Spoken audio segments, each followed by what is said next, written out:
Throughout the tapestry of history, certain names shine with a light that endures beyond the passage of centuries.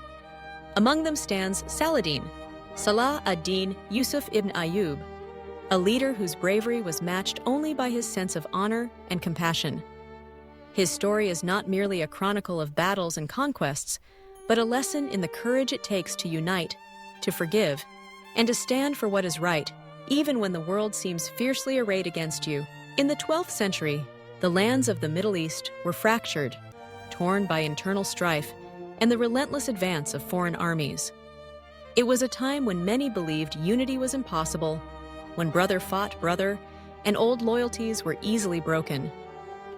Into this world was born Saladin, a man of Kurdish descent, whose early life gave little hint of the greatness that would one day define him.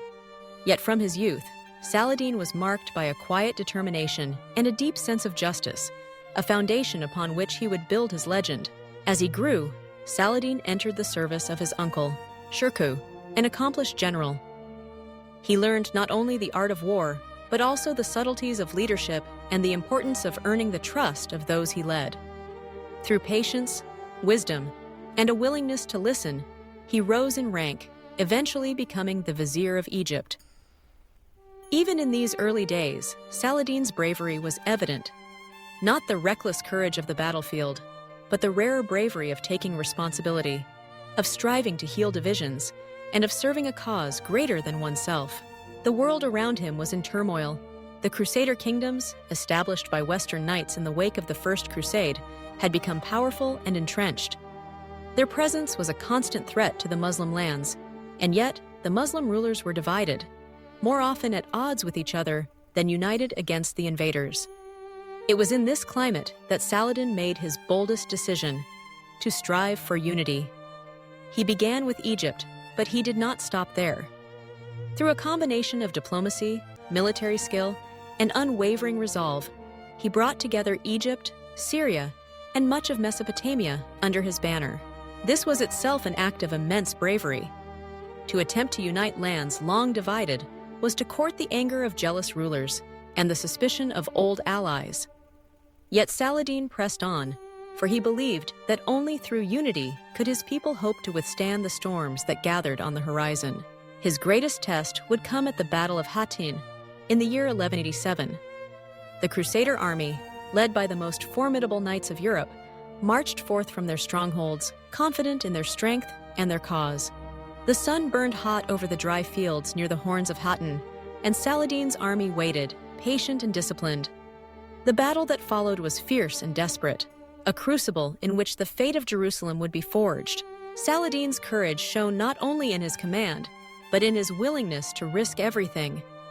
He trusted in his soldiers, in the righteousness of his cause, and in the careful strategy he had devised. Through skillful tactics and unyielding perseverance, he broke the Crusader lines, capturing their king and most of their leaders.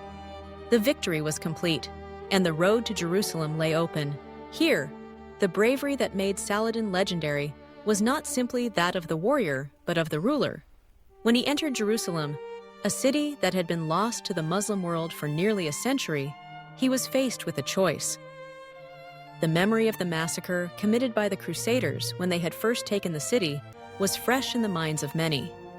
There were those who urged him to exact revenge, to make an example that would never be forgotten.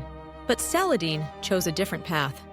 He forbade the slaughter of civilians, protected the Christian holy sites, and allowed those who could pay a modest ransom to depart in safety. Those who could not pay, he set free, often providing money from his own treasury. In an age when cruelty was the norm, such mercy required a courage that went beyond the sword, a moral bravery that inspired awe even among his enemies. Throughout the campaigns that followed, Saladin would again and again be called upon to show not just strength, but restraint. When Richard the Lionheart, the mighty king of England, fell ill during the Third Crusade, Saladin sent his own physician to tend to him. When his adversaries fought with honor, he returned the courtesy. When they faltered, he offered them the chance to regain their dignity. This was not weakness. It was the highest form of bravery, the ability to hold fast to one's principles even in the heat of conflict. to see the humanity in one's enemies, and to act with justice and compassion. Saladin understood that true greatness lay not in the number of cities conquered, but in the legacy one left behind. In the hearts and memories of those who had witnessed such acts, his enemies respected him. Chronicles from the West, written by those who had fought against him, spoke of his fairness, his generosity, and his unwavering sense of honor. To the people of the Muslim world, he became a symbol not just of victory, but of righteousness. A leader who embodied the ideals of his faith and culture. Yet for all his power, Saladin lived simply. He shunned the trappings of luxury, preferring the company of scholars and the satisfaction of deeds well done. He gave freely to the poor, supported the building of hospitals and schools, and poured his efforts into strengthening the foundations of the lands he ruled. When he died, it is said that he left behind little personal wealth, having given away most of his fortune in charity. Here was a different kind of bravery, the courage to resist the temptations of greed and corruption, to remain humble even at the height of power, and to remember always the responsibility that came with leadership. In his final days, Saladin was surrounded not by gold and jewels, but by the gratitude of his people and the respect of the world. The story of Saladin endures because it is the story of a man who refused to be defined by the hatreds of his time. He faced overwhelming odds, challenged the might of Europe, and restored hope to his people, not by descending into cruelty, but by rising above it. His life teaches us that bravery is not merely the absence of fear, but the strength to choose mercy when anger beckons, to pursue justice when expedience tempts, and to lead with humility when pride whispers in our ears. Even now, centuries later, his name evokes a standard of conduct that transcends culture and faith. In the East, he is remembered as the liberator of Jerusalem and the unifier of nations. In the West, he is honored as a worthy adversary, a chivalrous foe who showed that even in war, there is room for honor and humanity. Saladin's legacy is a beacon for those who seek to lead, to build, and to heal. His bravery was not simply a matter of facing danger, but of facing the greater challenge, to be true to one's ideals in the midst of darkness, to strive for peace when war seems inevitable, and to see in every opponent a fellow human being deserving of dignity and respect. As we look back on the annals of history, we find many who wielded the sword with skill, who won battles and carved out empires. But far rarer are those who won the battle for the soul, who showed that true courage lies in the choices we make when all eyes are upon us, and when no one is watching at all.